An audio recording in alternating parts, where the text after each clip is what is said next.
về chuột cà phê chân chiêm cả con máu được một muột đặc khó chiên kê chiên ai khó kê khó ai người ta chẳng á khơi chạy chẳng nhom tắt này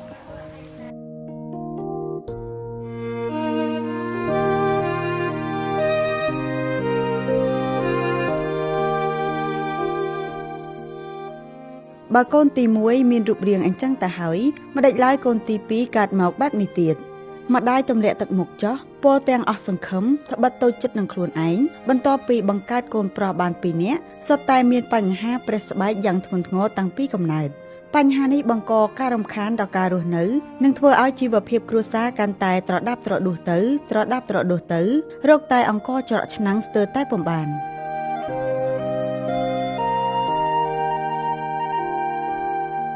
អ្នកស្រីអូនអាតជាអតីតកម្មការនីរោងចក្ររស់នៅភូមិស្មេឃុំសំរោងស្រុកព្រៃឈរខេត្តកំពង់ចាមមានកូន2នាក់ម្នាក់អាយុ17ឆ្នាំរៀនថ្នាក់ទី8និងម្នាក់ទៀតមានអាយុ3ឆ្នាំកន្លះ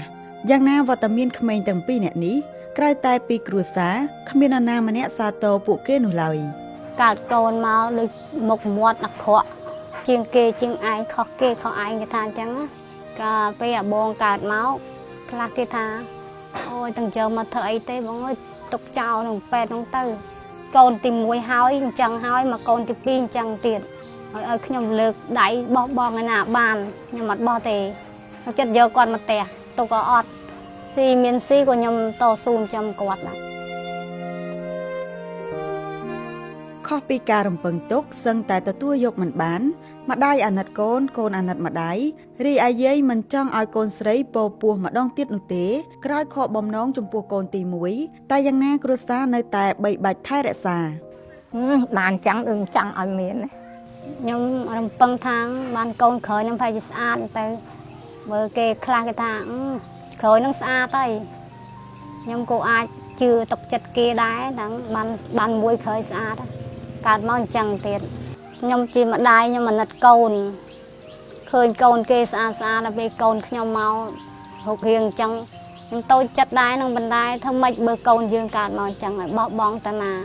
អាណិតពេលខ្ញុំកើតមកអញ្ចឹងហើយប្អូនក្រោយកើតមកអញ្ចឹងទៀតអាណិតម៉ែកូនមេញហួរគឺជាកូនប្រុសច្បងដែលមានអាយុ17ឆ្នាំប៉ុន្តែគេទើបតែរៀនថ្នាក់ទី8ប៉ុណ្ណោះនៅអនុវិទ្យាល័យព្រំប្រៃត្បិតការពីតូចមានការរើសអើងនិងមានការភ័យខ្លាចពីសំណាក់សិស្សដទៃទៀតធ្វើឲ្យមេញហួរខកខានមិនបានរៀនខាត់ពេលអស់ប៉ុន្មានឆ្នាំ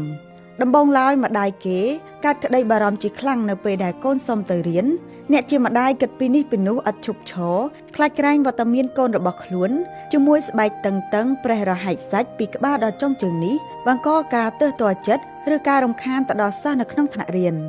ការព្រួយបារម្ភរបស់ម្ដាយបែបនេះពិតជាមិនខុសនោះទេដោយហេតុគេខ្លាចកូនរបស់ខ្លួនក៏ធ្វើឲ្យកូនរបស់ខ្លួនខ្លាចគេវិញផងដែរមិនហ៊ានសំបីតែចេញពីផ្ទះរស់នៅលាក់ពួនដាច់ពីគេពីឯងប៉ុន្តែដោយមើលឃើញកូនគេទៅរៀនជារៀងរាល់ថ្ងៃមេញហួរក៏ចង់ចិត្តចង់ទៅដែរលើកទី2នេះទម្រាំតែអាចសម្របខ្លួនចូលរៀនបានមានអាយុទៅដល់9ឆ្នាំទេអត់ទេខ្ញុំឆ្លាញ់ហូបបងប្អូនខ្ញុំតិចខ្ញុំឆ្លាញ់ចៅសឹងអីហ្នឹងឃើញចៅអញ្ចឹងខ្ញុំទឹកភ្នែក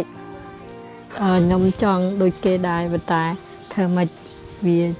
កើតមកអញ្ចឹងអាណិតចៅដកខ្លួនអាណិតចៅឃើញមើលកូនគេល្អយើងអត់ល្អនេះអញ្ចឹងបើការនៅបឋមគេចូលមកគេខ្លាចគេហត់អញ្ចឹងកូនហើយទៅរៀនខានគេខ្លាចគ្រប់គ្នាអញ្ចឹងបានរៀនដែរអត់មិនដំបងខ្ញុំរៀងខ្លាចដែរអត់ហ៊ានចូលរៀនក្រឡេកមកមើលការរស់នៅជាមួយរាងកាយដ៏តឹងប្រេះរលេះស្បែករបស់ក្មេងប្រុសទាំងពីរវិញពួកគេរស់នៅរងការឈឺចាប់ជារៀងរាល់ថ្ងៃការប្រែប្រួលអាកាសធាតុគឺជាបញ្ហាចម្បងរបស់ពួកគេចំពោះប្អូនរបស់មេញហួរមួយថ្ងៃត្រូវងូតទឹកមិនក្រោមពី10ដងហើយក៏មិនអាចទុកឲ្យស្បែកស្ងួតបានយូរនោះទេព្រោះវាតឹងរឹងស្បែករហូតអាចមានឈាមនិងកាន់តែឈឺចាប់ផ្សាទ្វេដងផ្សាទាំងចិត្តផ្សាទាំងកាយហេតុនេះហើយទើបធ្វើឲ្យអ្នកដែលជាម្ដាយពុំបានសម្រាកត្បិតសម្លេងស្រែកយំរបស់កូនពោពេញទៅដោយការឈឺចាប់ជារៀងរាល់យប់ អាការៈនេះមិនខុសពីមេញហួរនោះទេនាពេលរដូវត្រជាក់បានឈានចូលមកដល់អ្នកទាំងពីរមានភាពរងាខ្លាំងខុសប្លែកពីមនុស្សទូទៅមិនតែប៉ុណ្ណោះកូនទី2នៃគ្រួសារមួយនេះមានអាយុ3ឆ្នាំកន្លះខ្វះអាហារូបត្ថម្ភដែលបណ្ដាលឲ្យការលូតលាស់មានភាពយឺតយ៉ាវនិងមិនអាចដើរបានថាប្អូនពិការជើងតែការមេញហួរនៅអាយុ3ឆ្នាំដូចគ្នាគេក៏បានធ្លាក់ពីលើជណ្ដើរបណ្ដាលឲ្យពិការភ្នែកមួយចំហៀងដោយបច្ចុប្បន្នក្មេងប្រុសដ៏កំសត់រូបនេះប្រើបានតែភ្នែកម្ខាងប៉ុណ្ណោះសម្រាប់មើលពិភពលោកដ៏ធំធេងតែហាក់តូចចង្អៀតសម្រាប់ពួកគេពេលងុយតាក់ជួអត់ទៅមកពេលឈួតឆ្កាផេះចាញ់ឈាមទៅតង់ហត់ជើងយ៉ាងខ្ញុំងុយតាក់ដាក់ឆាងុយតាក់ទៅទិញ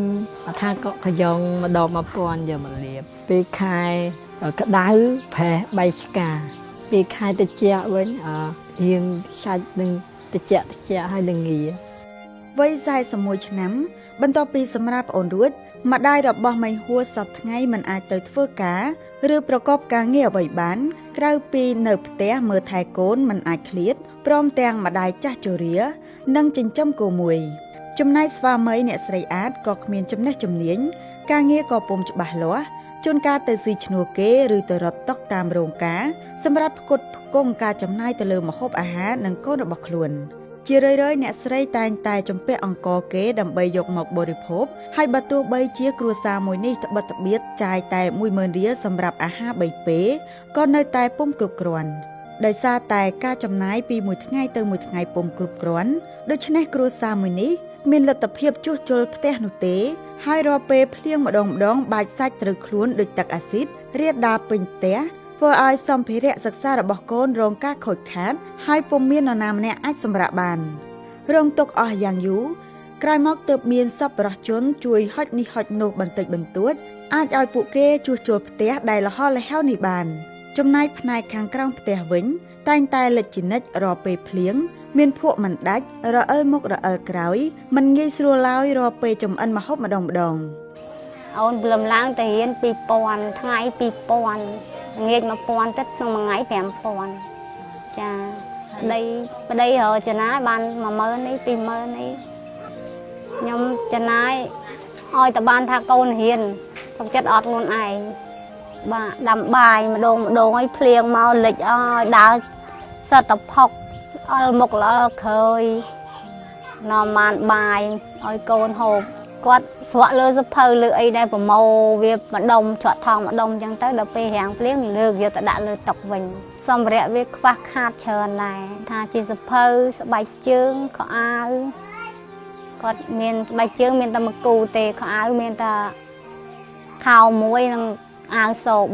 3បានអ្នកចិត្តខាងគាត់ឲ្យខ្លះត្បិតថាជីវភាពខ្វះខាតគ្មានសម្ភារៈគ្រប់គ្រាន់តែការសិក្សារបស់មេញហួរដំណើរការទៅបានល្អប្រសើរក្នុងសាលាក្មេងប្រុសម្នាក់នេះជាមនុស្សសកម្មស្វិតស្វាញក្នុងការសិក្សាបំផុតដោយការប្រឹងប្រែងស្វែងរៀនសូត្រនិងអត្តចរិតដ៏ស្លូតត្រង់របស់មេញហួរបានធ្វើឲ្យមេញហួរមានមិត្តច្រើនហើយគេក្លាយទៅជាមនុស្សជាទីរាប់អានសម្រាប់មនុស្សផងទាំងពួងដោយប្រការនេះហើយធ្វើឲ្យលោកយាយសំណោមានក្តីសង្ឃឹមឡើងវិញសប្បាយចិត្តឥតឧបមាមិននឹកស្មានថាចៅខ្លួនមានថ្ងៃនេះខ្ញុំអត់ពឹងសោះខ្ញុំពឹងអាស្រ័យចៅនឹកក្នុងចិត្តថាស្រ័យចៅអញ្ចឹង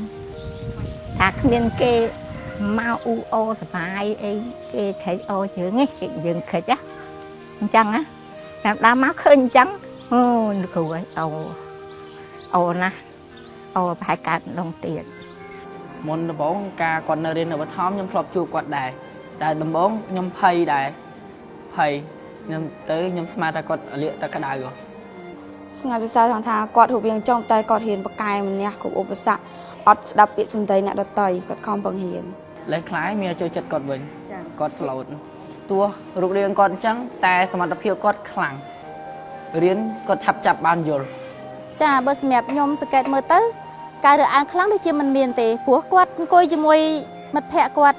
តុកមួយគាត់អង្គុយ2នាក់